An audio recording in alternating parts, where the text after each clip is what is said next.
Okay, so this is like literally the polar opposite Yeah. announcement. Yeah, exactly. As far as like mergers Yeah, go. exactly. What is up, everybody? I'm Adam Johnson, and this is Cover Band Confidential. The conversation you're about to hear is from episode 136 of the Cover Band Confidential podcast, where we talk about a couple of big mergers that happened in the music world this week, both very, very interesting for all of us. Just want to remind you, if you like this content and want to get some more of it, don't forget to like and subscribe. And with that out of the way, let's get into it. So, the most important thing that has happened this week relating to gear in our world is that Gibson has bought Mesa Boogie amplifiers. Yeah. And as a person who owns Gibson guitars and a person who owns Mesa Boogie amps, I'd like to say, okay. Yeah. I feel like there's been a lot of hot takes, and this one will, you can throw that on the pile with the rest of the hot takes.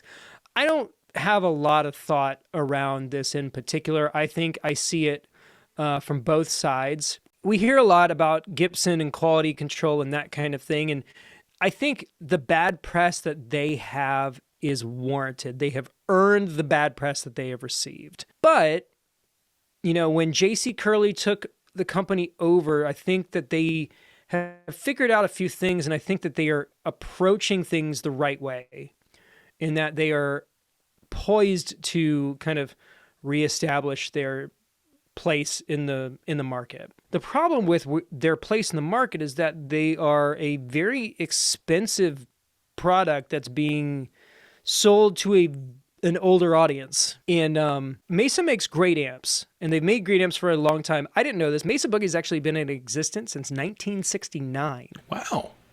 Randall Smith has been making amps that long. And, their claim to fame initially was that they were taking these old Fender amps, they were hot rodding them.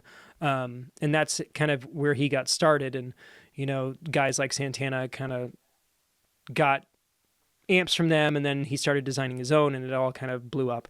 I feel like they kind of hit their apex in the 90s. The new metal kind of world is where they kind of like, at some point in that era, if you were in a rock band or a metal band, you were playing a dual rectifier and a Les Paul or a PRS. That was just what was fashionable at the time. They've continued to make good amps, but I've had a lot of bad Mesa amps. I had a Mesa dual rectifier Tremoverb that was always in the shop. The story I always tell people when they're like, well, how did you get endorsed by Orange Amplifiers? I say I got a pity endorsement. Their US A&R guy, we used to play shows with them all the time. And both me and the other guitar player had Mesa amps, and they were always breaking. And so one day I sent him an email. I was like, hey man, could you help us out? And he was like, fine. I still have a Mesa amp. I've got the first tube amp I ever bought was a Mesa Subway Rocket, and it's sitting right over there. It's actually sitting right on top of my Orange Rock Reverb. It's a great amp. And they continue to make great amps, but they haven't really done anything to kind of make a lot of waves in that world recently. Have you ever owned a Mesa Boogie amp? I haven't, no. They're kind of in a particular lane, and I think they've done pretty good over the years trying to find different lanes. The Lone Star amps are great, clean amps with a lot of headroom that a lot of country guys definitely latched onto. I've played a few of those at gigs, and they're very good amps. They were very innovative for a very long time, and I think they kind of just fell off. Right now, as far as high gain amps go, there are smaller companies like Rev that are just eating their lunch right now. So I think looking at it from a couple of angles, it's a good move for them. If we're talking about a company that Randall Smith started, Randall Smith was born in 1946. So he's not a spring chicken. He's looking for opportunities to, maybe back out a little bit. Now he's got a creative post in this new agreement.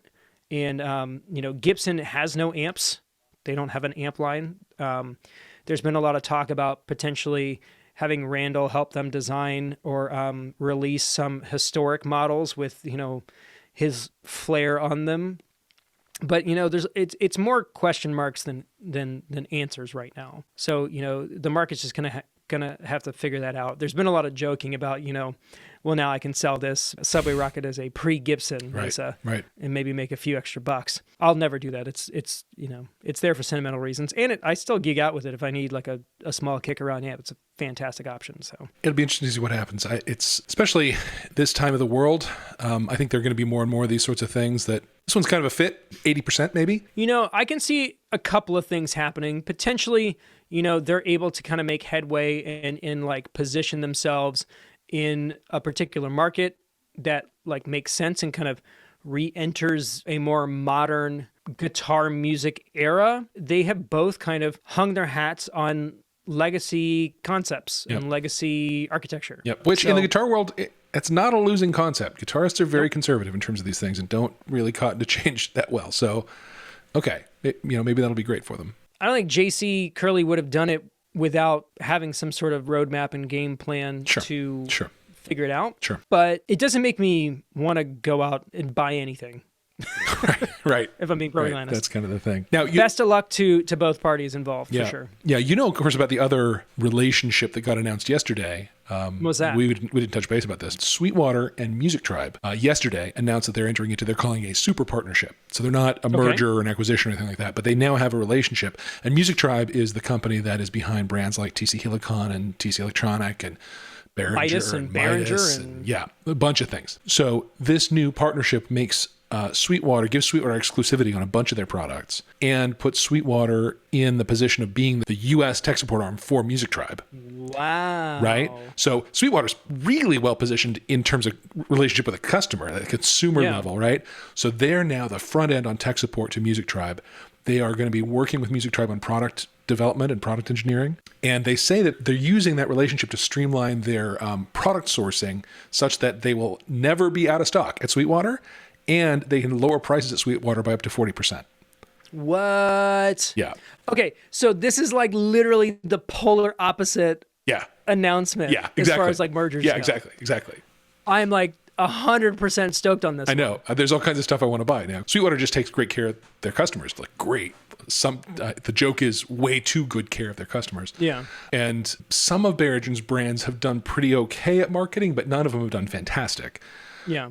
So Sweetwater's going to be doing some marketing work with them and the support stuff, and I think that's a huge win for music electronics consumers.